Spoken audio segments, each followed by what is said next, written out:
عام ساتھی درود پاک پڑھ لیجیے۔ اللہم صلی علی محمد وعلی آل محمد کما صلیت علی ابراہیم وعلی آل ابراہیم انک حمید مجید۔ اللہم بارک علی محمد وعلی آل محمد کما بارکت علی ابراہیم وعلی آل ابراہیم انک حمید مجید۔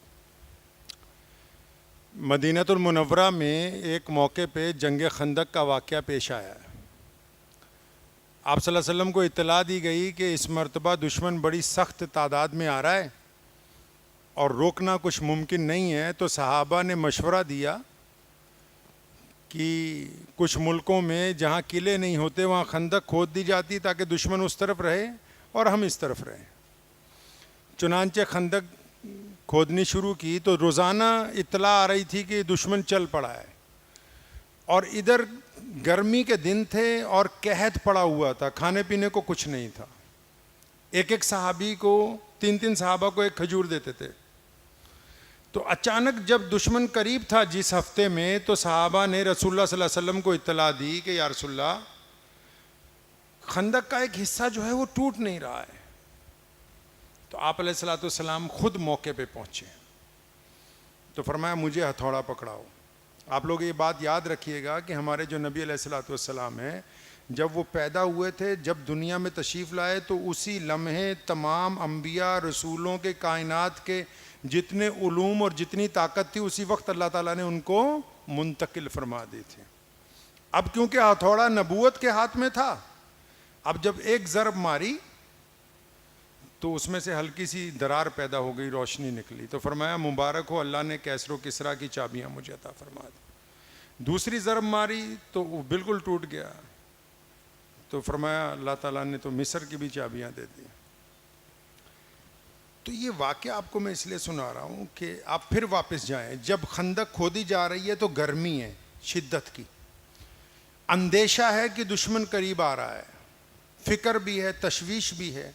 ایسے بدترین حالات میں جب صحابہ نے کہا یا رسول اللہ ایک جگہ تو خندق نہیں ٹوٹ رہی، تو نبی علیہ السلام جب اس موقع پر پہنچے ہیں تو جا کے صحابہ کو ڈانٹا نہیں ہے،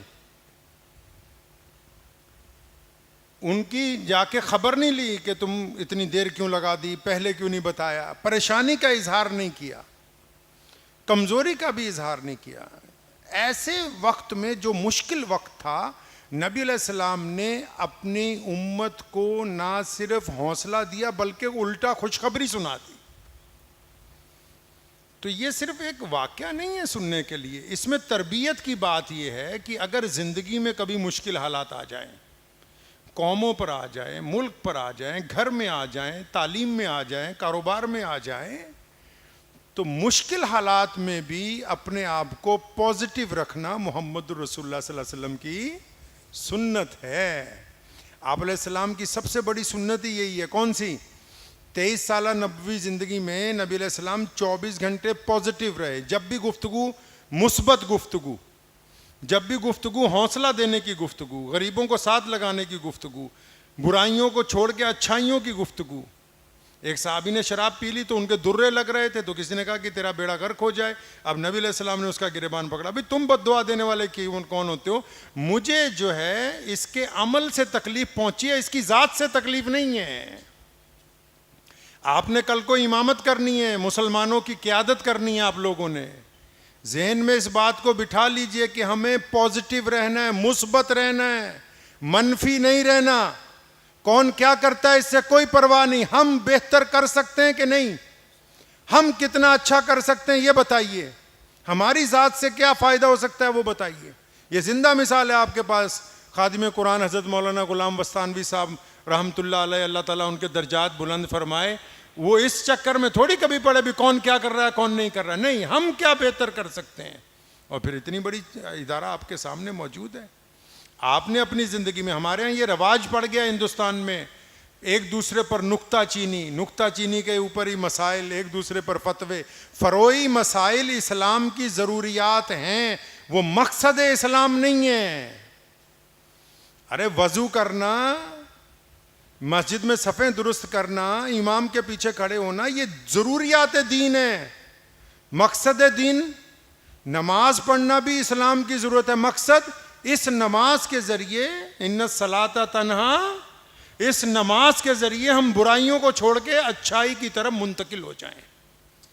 ضروریات کو سمجھیے کیا ہیں اور پھر اپنے مقصد کی طرف متوجہ ہو جائیے. تو مقصد کو ذہن میں, آپ تو خوش قسمت ہیں کہ آپ نے حضرت مولانا غلام بستانوی صاحب کا دور دیکھا ہے, اور آپ اس سے زیادہ خوش قسمت ہیں کہ اب جس شخص کے ہاتھ میں آپ کی قیادت ہے ماشاءاللہ, حضرت مولانا حذیفہ صاحب بستانوی مدد ذلو علیہ, اللہ ان کو اور مزید قوتیں عطا فرمائے. اتنا بہترین خوش اخلاق عقائد آپ کے پاس موجود ہے, تو آپ کو اپنی اس خوشبو کو پوری دنیا میں پہنچانا ہے. ہم ایک دوسرے پر جج نہیں لگے ہوئے. آپ ایک دوسرے کی نکتہ چینی کچھ لوگ کرتے نا, بھی فلاں کیا کر رہا, ہم جج نہیں لگے میرے بھائی. اسلام نے اس کا نظام بنایا, مسجد بنائی, جمعے کے دن ایک ممبر بنایا, امام کو کہا کہ تم جمعے کے دن کھڑے ہو کے بات کرنا کہ چگلی کرنا حرام ہے, زنا کرنا حرام ہے, چوری حرام ہے, لیکن امام کی بھی پابندی لگا دی کہ کسی کا نام نہیں لینا تاکہ عزت نفس مجروح نہ ہو. آپ اگر بڑا کام کرنا چاہتے ہیں, آپ کا ارادہ زندگی میں آگے بڑھنے کا, تو لوگوں کو خوشخبری سنائیے. میں ابھی اتر پردیش میں تھا, تو ایک جگہ گئے, ایک صاحب میرے ساتھ تھے, تو کوئی بیمار تھا, تو عیادت کے لیے گئے, تو انہوں نے اسے کہا کہ آپ تو بہت کمزور نظر آ رہے ہیں. پھر اگلی گفتگو میں کہا کہ میرے ابا بھی اسی بیماری سے چل بسے.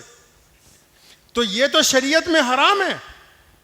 دوسروں کے دل کو بٹھا دینا, دوسروں کے دل کو تکلیف پہنچانا اسلام میں نہیں ہے. اسلام کائنات کا وہ پہلا دین ہے جس نے کسی مذہب کی برائی نہیں کی. ہم لوگ کسی مذہب کی برائی کرنے کے لیے دنیا میں نہیں ہے. ہم کو اپنا پروڈکٹ اچھا بنانا ہے بھائی, اپنا کردار اچھا بنانا ہے. بنائیں گے انشاءاللہ.